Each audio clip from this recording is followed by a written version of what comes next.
What if you had instant analytics on your PDP images and a faster way to create content that performs better? That's what we're diving into in today's episode, how top brands and retailers are using analytics and automation to stay ahead across retail media and the digital shelf. It's Rapid helps teams scale smarter. They analyze image performance, they help you create optimized assets for retail media networks and the digital shelf, and they integrate directly with PIM and DAM systems for seamless execution. Brands like Pepsi, Mondelez, and Instacart use It's Rapid to go beyond basic tools to uncover gaps in PDP and retail media performance by analyzing the images themselves, not just the count. Streamline banner creation across hundreds of formats for Amazon Ads, Walmart Connect, and other retail and social platforms, and launch high-performing content more than 80% faster across e-commerce and marketing channels. If you're buried in manual work or struggling to keep up, this episode and It's Rapid will show you a better way. Visit itsrapid.ai to learn more.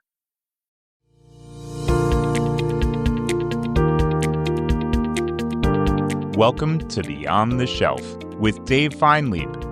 This show is an open exploration of the people and process behind e-commerce. Through conversations with innovators in the space, we learn the stories of these leaders and their strategies for e-commerce success.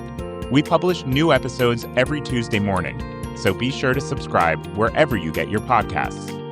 And now, here's your host, Dave Feinlieb. Hello, and welcome back to Beyond the Shelf. Today, we're joined by Doron Ostrin, CEO and co-founder of Thanks, the customer-first ad network turning post-purchase moments into delightful brand experiences. Doron is a serial entrepreneur with a track record of building platforms that prioritize utility, design, and customer delight. At Thanks, he's helping brands tap into an underutilized moment in the customer journey, like right after checkout, by creating ad experiences that feel less like pop-ups and more like value ads. With recent partnerships including eBay and Zip and a $2.6 million seed round backed by Peak 15 partners, Founder Collective, and Side Stage Ventures, Thanks is reimagining what post-purchase media can do for brands, publishers, and consumers alike. With recent partnerships including eBay and Zip and a $2.6 million seed round backed by Peak 15 partners, Founder Collective, and Side Stage Ventures, Thanks is reimagining what post-purchase media can do for brands, publishers, and consumers alike. We'll talk about the evolution of retail media, the role of creative strategy in performance environments, and why Thanks believes the best ads don't feel like ads at all. Doron, welcome to the show. Thanks, Dave. Great to be here. First of all, you got to tell us about the name Thanks. How did you land on that? As we were thinking about the ad industry, no one's ever seen an ad and said, thanks. They're always like, go away, you're spam, get out of my way. Why are you stopping what I'm trying to do? And so we kind of thought, wow, wouldn't it be cool if we could flip that? And instead, people should say thanks when they see thanks. And it's really it's stuck. It's been awesome. Yeah, what a great name. Now, you founded Thanks, and we talked a little about it in the intro, but tell us what problem you're trying to solve. Yeah, so I think as we looked at advertising in general, it's probably the largest, most unloved industry when it comes to the consumer perspective. Multi-trillion-dollar industry, a lot of dollars there, a lot of ad tech companies, but at the same time, there's so much negativity. If you look at the press, if you look at all the talk about, what GDPR was trying to solve for, and the rise of ad blockers and how ad blockers are now being so widely utilized. I think it's 30% of US users have some form of ad blocker installed, which is crazy.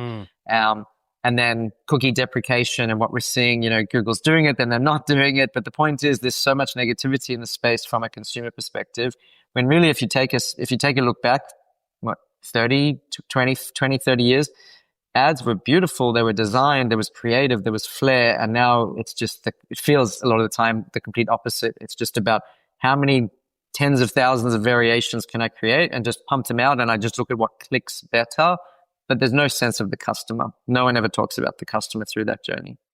So really focusing on the customer, and if I remember right, this is not your first venture. You've done some entrepreneurial work before.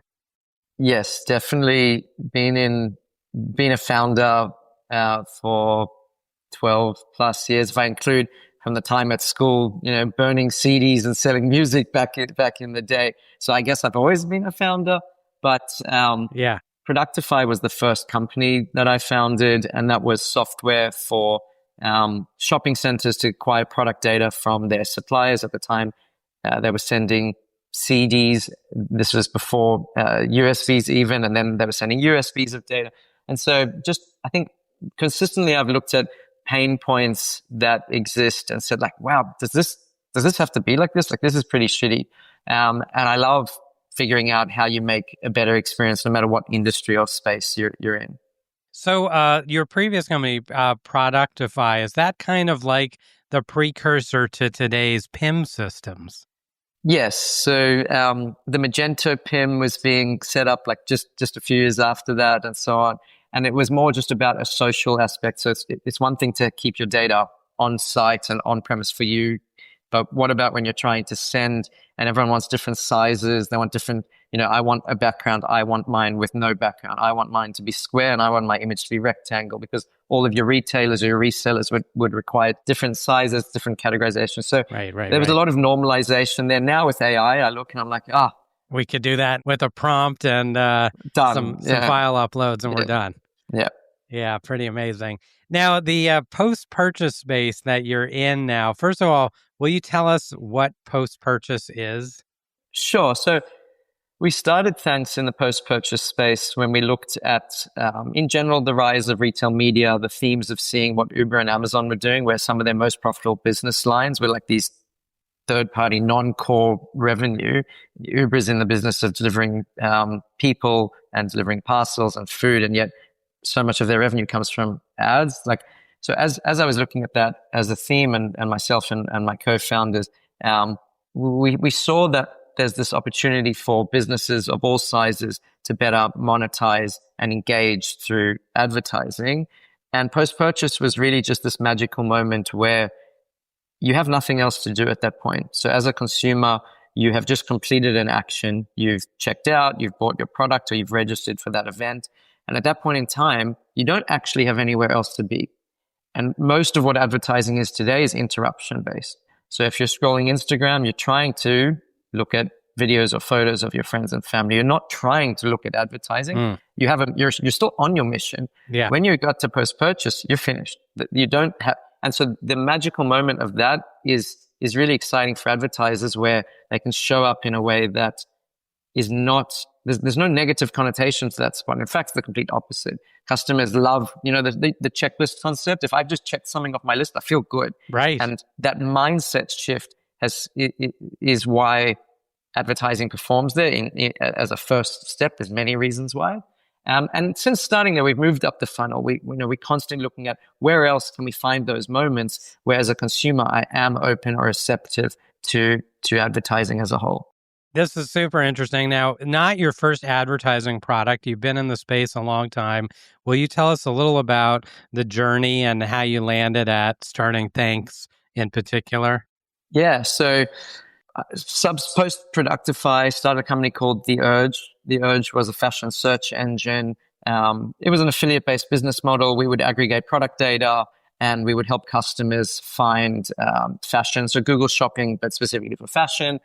And at the same time as The Urge was growing, we went into 12 different countries, multiple languages. We also happened to be just down the road from a company called Zip. Zip is Australia's second largest buy now, pay later player. They were founded in Australia, but they were just going global. So they had acquired brands in a brand called QuadPay in the US. They had acquired brands through Europe, and they also were seeing a lot of what Klarna and others were doing about moving up the funnel. So as payment players, you really wait to the end moment where someone's going to check out, and you hope they choose you. And as there's more and more listings there, there's PayPal and there's your credit card, and there's that. It's just getting bigger and bigger and bigger. And how do you steer someone to actually choose your method over someone else? Because if you don't choose you, the value add is not there, you don't make your margin. And the way they sought to do that was to move up the funnel. So if you're at the search and intent layer, then you can help find that product. And then also you can have messaging and check out with Zip and only pay over 4 payments in the US and so on. So we started talking to Zip through that, along those lines, and ended up joining Zip just around the 2020, the time of the pandemic. They were seeing crazy growth as everything was moving online. And we rolled out the product we integrated the product into the US and into Australia for them. Soon after, the world shifted very quickly. So interest rates started to rise. The boom that we saw in e-commerce started to very quickly come down. And across the board, buy now, pay later, specifically as a category, was hit very hard. When you're giving out free money, you need interest rates to be really low. The second interest rates rise, your business model is very, very different. And so layoffs across the business, the urge itself got shut down, and we just integrated. I was then running growth at Zip. And growth sounds like a fun word. Growth is typically in startups was about top line, new user acquisition, top line revenue. At this time, it was not about that. It was about how do we monetize? Because if we don't make money, we're not going to be able to fundraise again. Those doors are closed. Investors are not, fundraising was really hard to come by 2-3 years ago. So growth, director of growth in the product space, but really it was about monetization. And so to make money from your users, your primary business model is one way, get them to transact more. Well, they weren't doing that. This was the time when everyone was cutting back. And so ad revenue started to become a big part of our focus area, and we looked at products out there, and we started to see that it felt like there was this real trade-off between, if you wanted ad revenue, there was this internal debate about, well, what is that doing for my customer experience? Because if that now impacts my customer experience, will that lead to lower engagement or higher churn or lower LTV? And finding that balance was really crucial for what we were doing at Zip. And there was a lot of tension, really a lot. Like, I was like, you've asked me to get to make more money. Yeah. I found ways to do this. Yeah. Yet I'm getting pushback. Like, what do you want me to do? And it started to say, we started to think, and this was myself, my wife, Kaylee, who's also a co-founder at Thanks, and a third co-founder, Steve Tesorio. He was running global brand at Zip. And so we were all having this debate about, he comes from that brand background, and he comes from he knows the joy of what advertising and design could and used to be. And as we were talking about it, it just felt like there shouldn't need to be such a trade-off. Like, why is it that currently it felt very black and white? What is that middle ground? And that was the genesis of the name and the genesis of the thinking, to be like, if Zip is feeling this, there must be others out there. There has to be. It's not just unique to Zip. And that's how we got down that path. I love it. Now, switching gears for a second, one of the things I think that people love about the OpenAI, the ChatGPT experience right now is perhaps that there isn't advertising when you're running queries. Do you think that's something that's coming? Yeah, I mean, you look at the cost. We were actually having this discussion earlier this week. You look at the cost of serving, so that all of OpenAI, Claude, you name it, their cost to serve is not cheap, right? That's why there's all these paid tiers. Paid tiers are now approaching $200 a month for some of the subscriptions, and you have multiple AI apps that everyone's using and so on. They're going to have to grow through a free model as well. As we know, there's the free ChatGPT levels. They're going to have to monetize. Like, this is just the nature of business and why advertising has existed to date. So it's a tough one. I think how they do it will be critical. You can go down one path and spam the space and overcrowd it. But again, that's why I even look at what we're doing and around native advertising is going to be so crucial, where the message can show up and feel like it's still adding value as opposed to getting in your way. So will they monetize to advertising? 100%. There's no doubt about that. They're already discussing, and there's talks in the industry and so on. And they have a need. Their cost to serve is high. Therefore, they either make only paid tiers, which then they won't grow at the same, or they'll monetize through advertising. Otherwise, it's just VC dollars funding it, but at some point you have to monetize. So there's no debate there.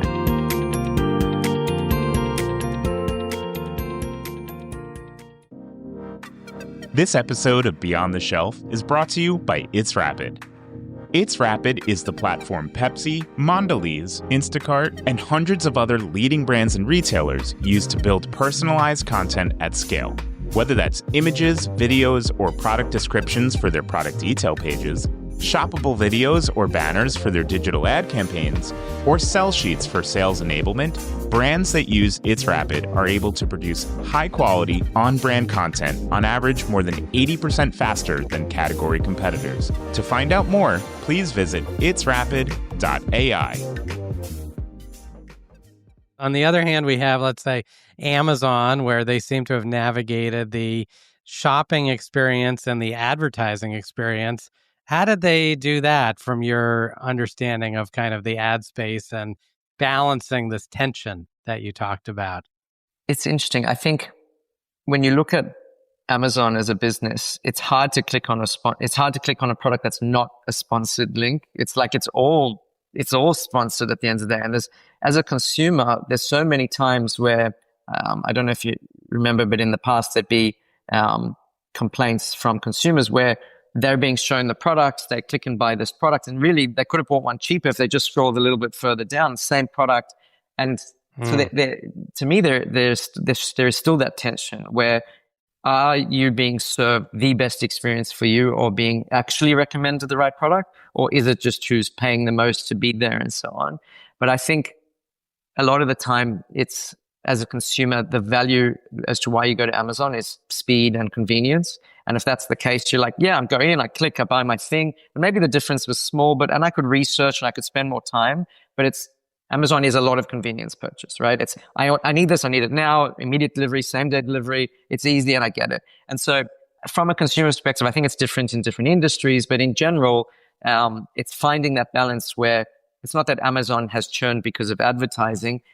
They have invested heavily in customer experience on speed, returns, delivery. So you can balance it. It's not to say that the tension is the only thing. It's just the fact that a lot of businesses that feel like they are customer first and they have that brand love, to take that and have multicolored banners all over the website and everything's in your way. Amazon, it's not in your way. It's still like the sponsored listings approach. It's the endemic advertising most of the time versus the non-endemic.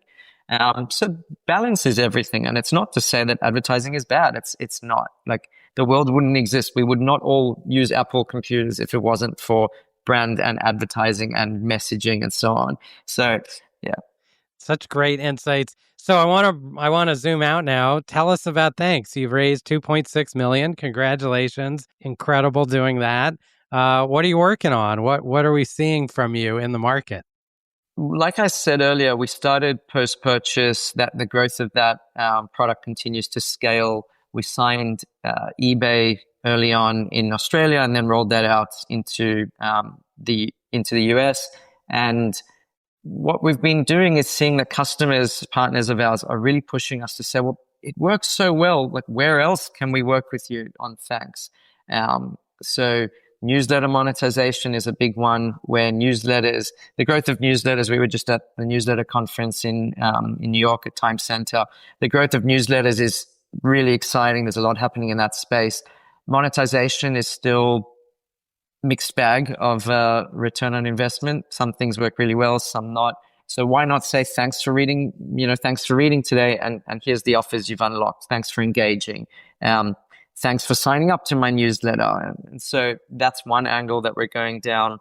I think another is just seeing that in general, Google display ads, or, your typical banner ads, we're starting to see a space for us to play in that as well. If there's key moments similar to the thanks for reading this article, if we can tie in a moment where you're genuinely saying thanks, and the offers don't all have to be ads.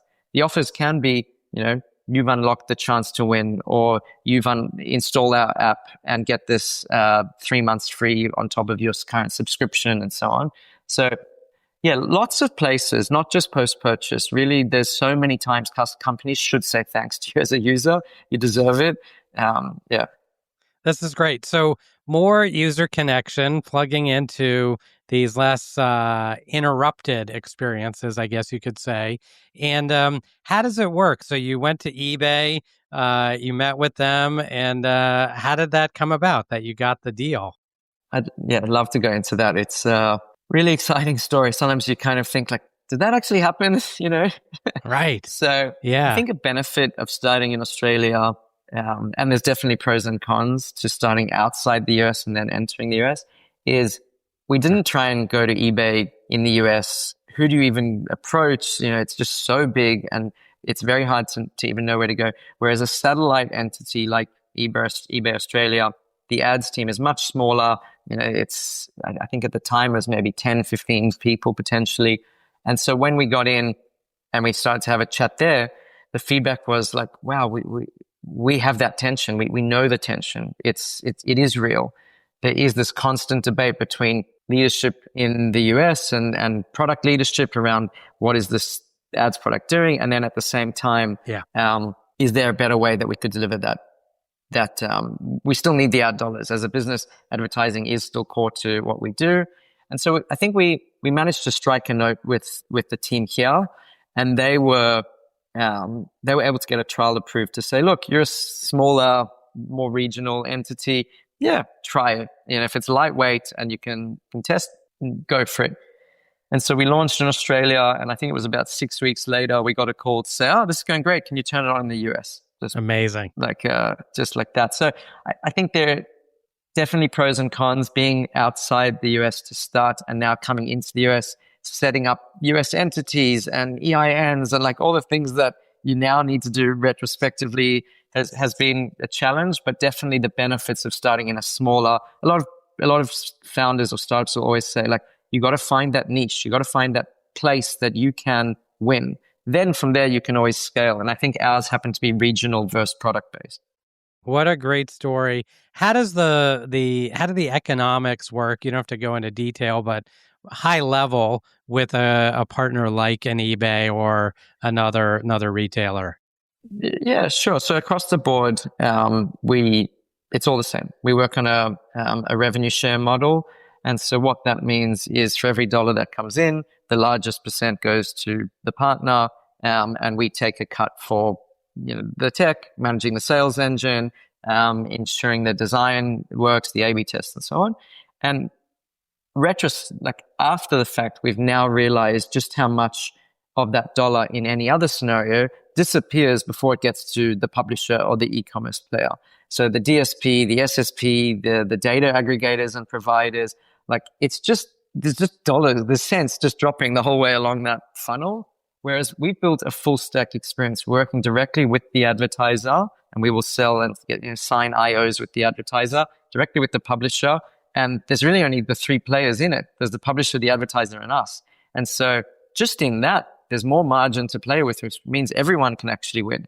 I would much rather the advertiser is able to acquire at a cheaper cost per acquisition through us, because then their budget just becomes so scalable. They can suck, we're still a small player in the market, but they're always looking for the effective channel that they can invest in and to a degree exploit, right? And so when we find those moments, their budgets just open right up and they're coming to us and saying, how do we spend more? This is great. And then for the publisher, they're looking at the revenue, and often we have case studies where we've 2 or 3x the revenue they were making. And so they're saying, where else can we put you?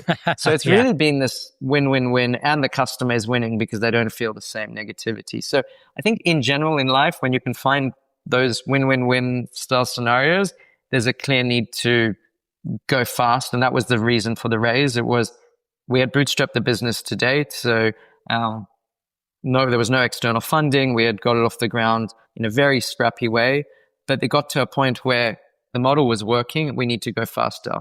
And even now, we're like, we need to go even faster. Yeah, you always want to go faster as an entrepreneur. So true, so true. Yeah. Well, I've got the rapid rundown coming up. Before we do that, talk to us about where you're headed. What's next? Other places that you can plug in, other kinds of customers you're talking to. What's on the roadmap for the next couple quarters?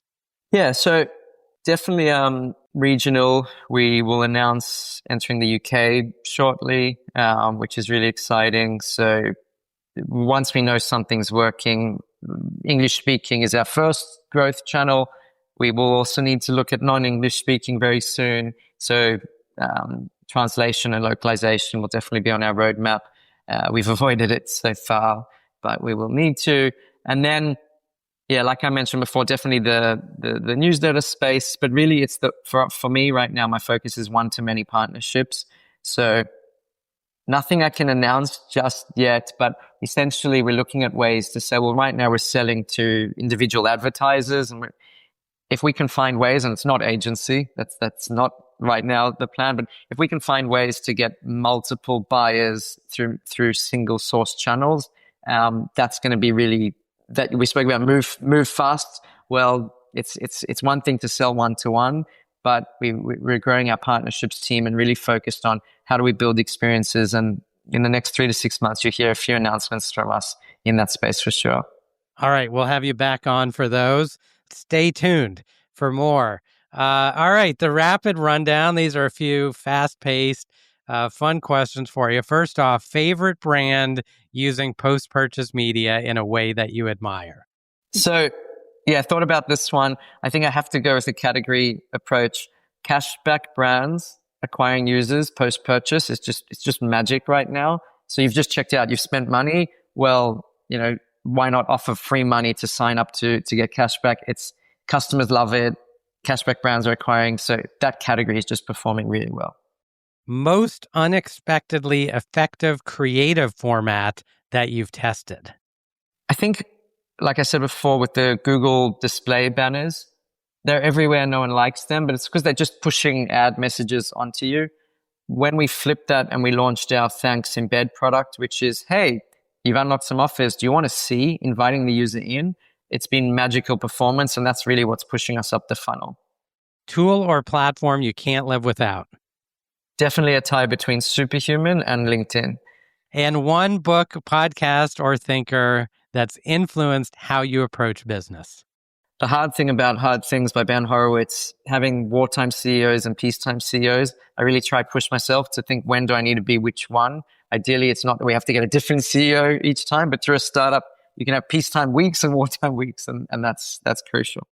100%. What a great read. Whenever there's a challenge or an opportunity, I open that book up and what did Ben say about that? So such great insights. Love that one. After a busy week, how do you reset? Kids and cooking with fire. Cooking with fire. You got to elaborate on that. You can't leave us with the cliffhanger. I've got a pizza oven at home, wood-fired pizza oven. I've got a Brazilian-style barbecue for hanging meat, and then I've got my green egg as well. So lots of fire cooking. Oh, amazing. All right, those are great. What's the best way for our listeners to reach you and find out more about Thanks? LinkedIn. We're all pretty active on LinkedIn, and I reply to everyone and everything. Doron, such a pleasure talking with you today. I learned a ton, great insights, super inspiring. Congrats on all the success, and hope you'll come back soon to tell us more about these upcoming announcements. Awesome. Thanks for having me, Dave, and always good to connect.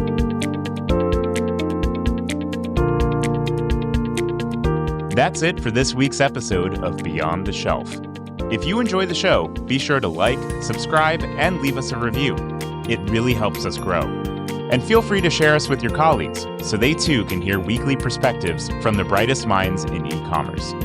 You can also check us out on LinkedIn, where we post clips from each episode, share Dave's takes on breaking industry news, and much more. Beyond the Shelf is a production of It's Rapid.